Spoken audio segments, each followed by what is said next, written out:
It's summer in Seattle. You know what that means. Time to go tide pooling. Tide pooling's one of my favorite activities to do. As somebody who grew up in the middle of America, far away from beaches, Pacific Northwest beaches just thrill me to no end. So we're gonna hop on the bike and head on down to Golden Gardens in Seattle. Golden Gardens is a really neat area. We're gonna start out at the marina.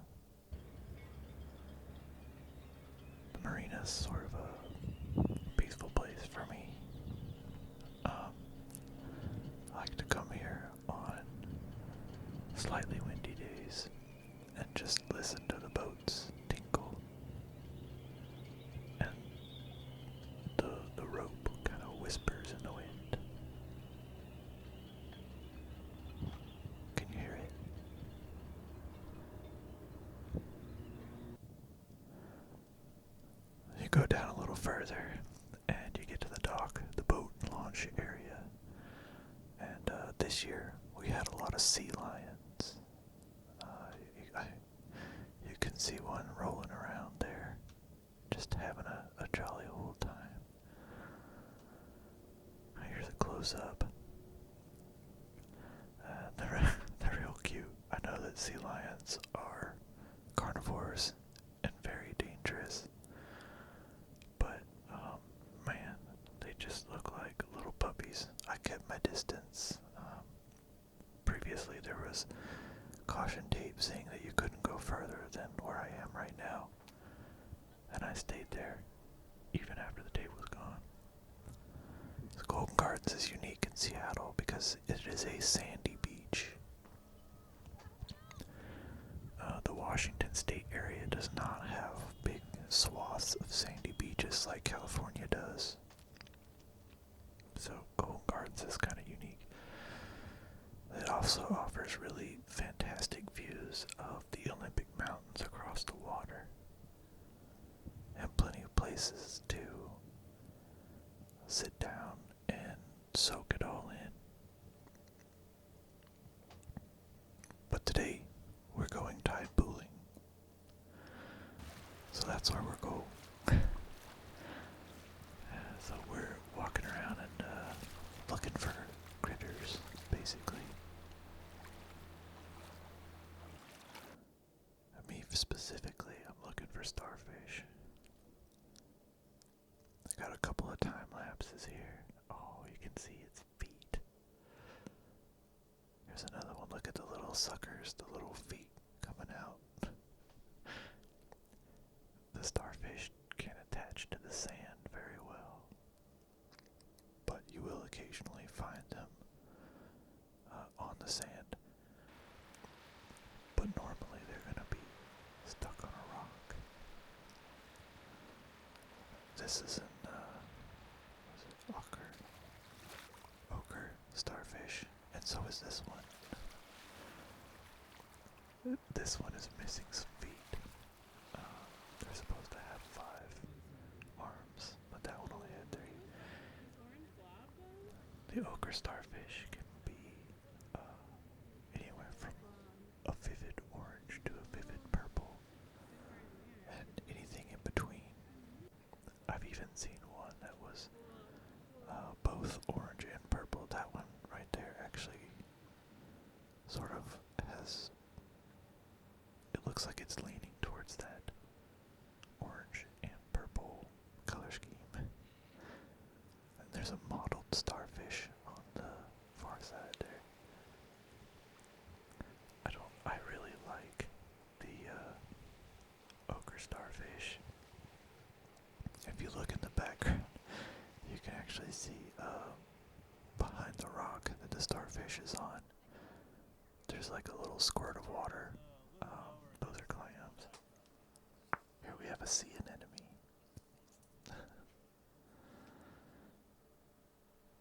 That's some kelp.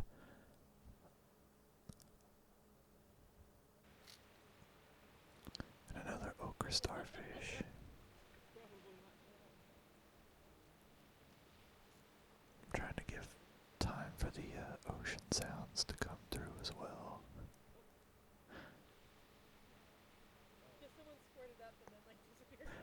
get time lapses of the starfish. Oh, this is a good one. You can see a couple of sea anemones in the water opened up. And then that green booger looking thing on the rock. There's a couple booger looking things. Those are what the sea anemones look like when they're out of the water. They kind of pull in and I guess protect their tentacles from the sun. This ochre starfish is just chilling, waiting for the tide to come in.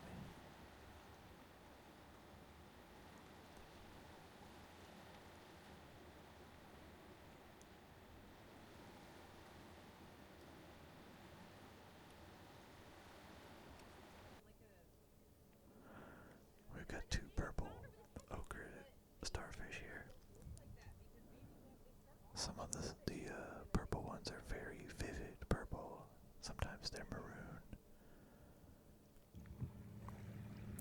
And this is a sea cucumber.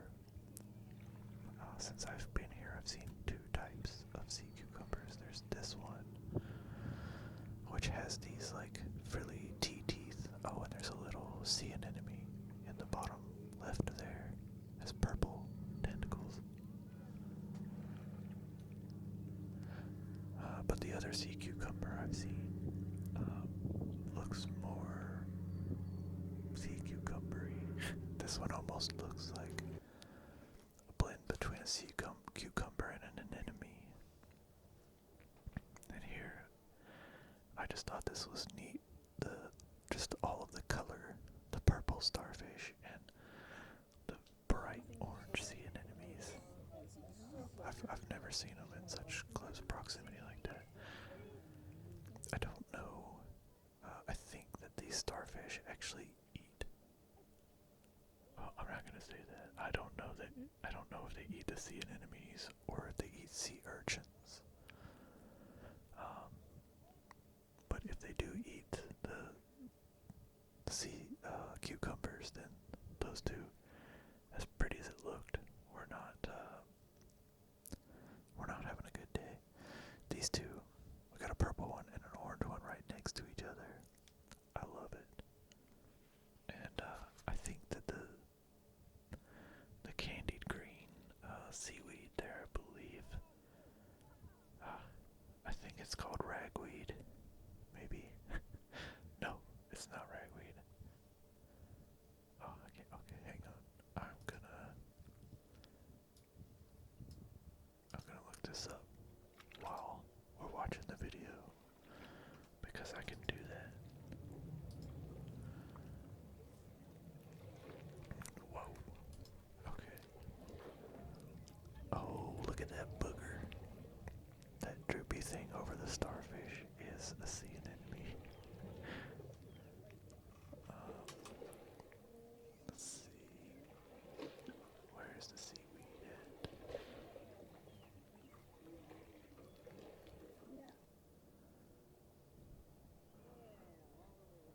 I think you can see by now that I just love the purple starfish. There is a lot of other sea critters.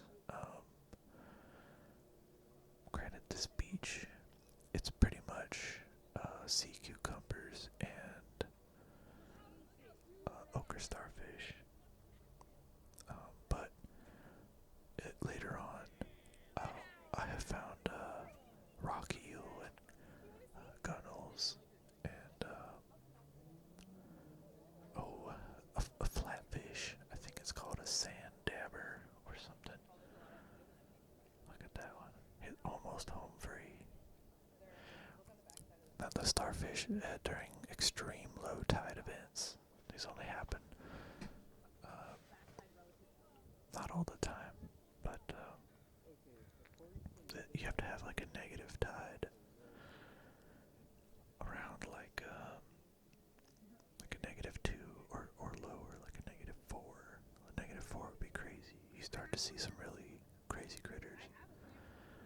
There you've got an orange ochre starfish turning purple, and then next to it you have a mottled starfish.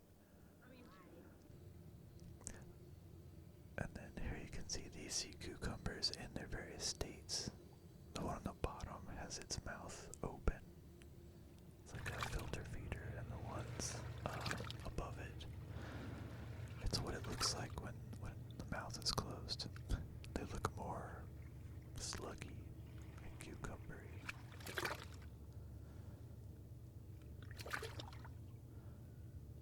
Get some quality splashing noises here.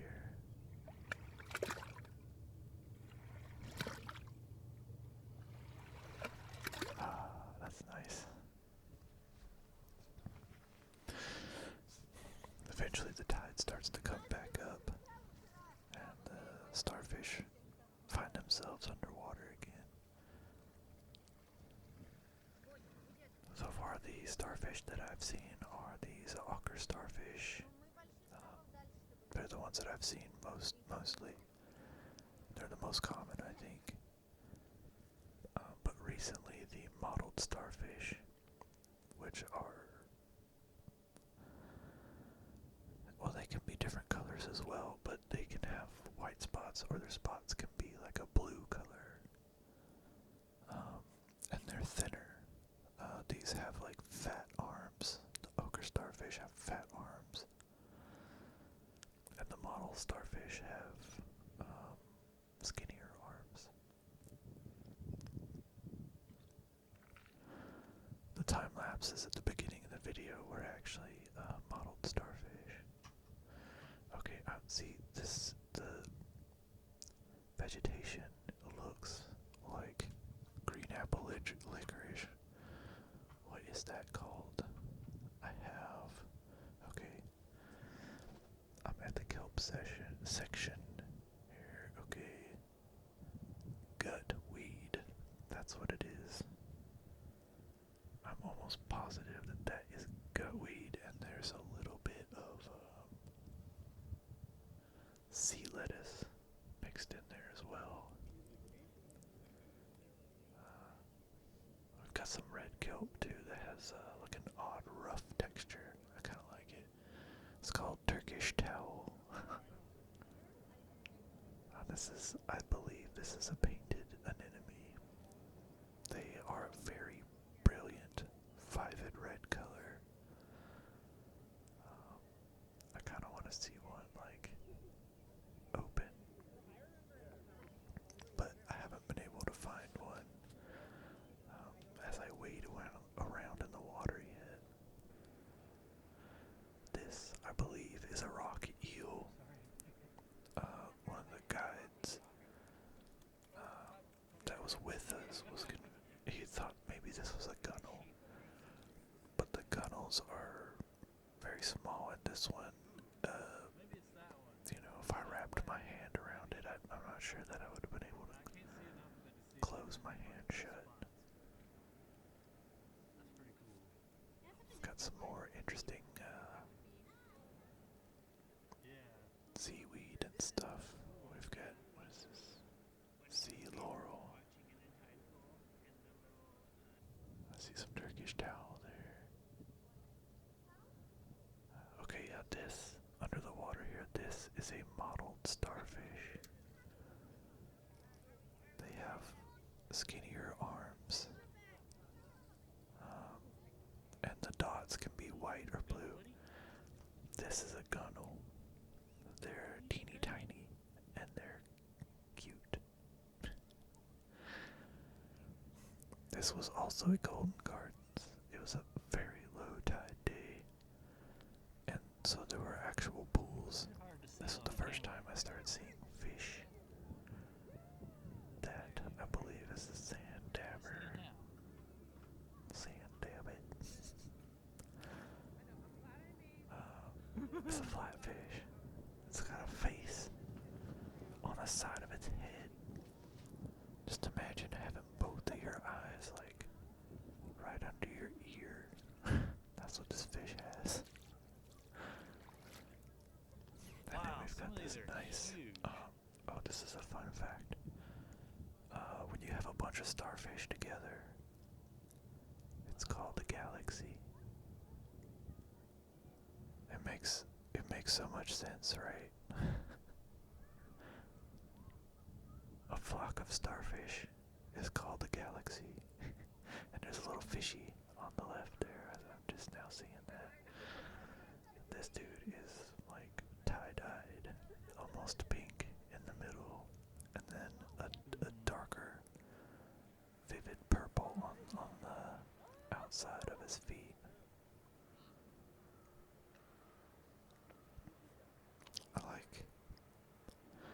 I like low tide days. This last one was very busy. There were just a ton of people out doing the same thing I'm doing. But you can get some interesting footage and pictures. Plus, it's always neat to see people interacting with the sea critters. If you look under the starfish on the right there, you can see it has a long, skinny fish. I think that's a gunnel as well. And you can see its toes. Oh man, I'm seeing so many little fish now that I guess I didn't really notice when I was there. There's so much life in this water, it's crazy. Now this is a different spot, but this is like not in Seattle, just north of Seattle, at Richmond Beach. At low tide, you can walk way, way out, and we found a spot with crabs. This one's wearing a fancy hat, but he's gotta go. These bright red crabs are called rock crabs. This crab is scared, so he's gonna hide.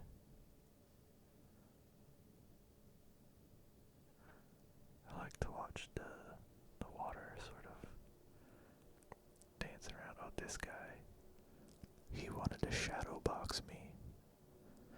Yeah, he put on his fancy hat and he wanted to box my shadow. Like, look, he's legit trying to fight my shadow hand. I love crabs. I think they're so funny. This crab made a friend. He's protecting his friend.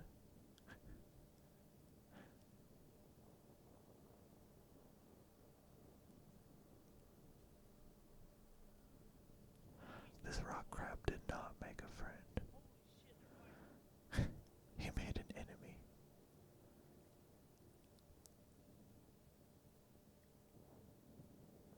And this crab has got to go.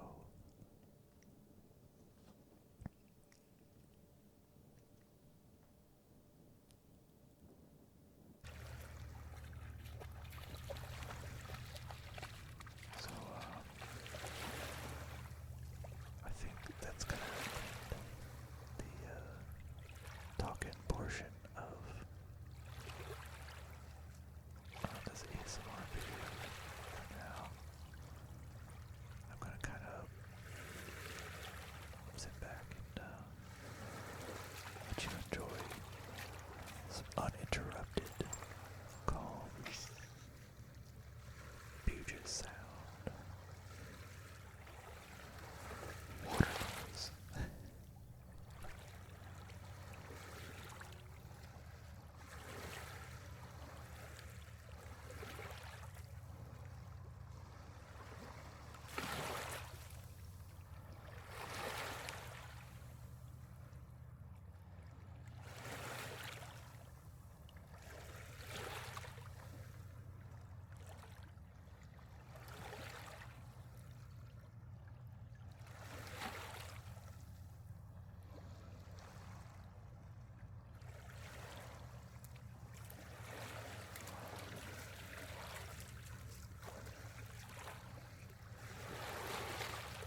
What's this fake outs?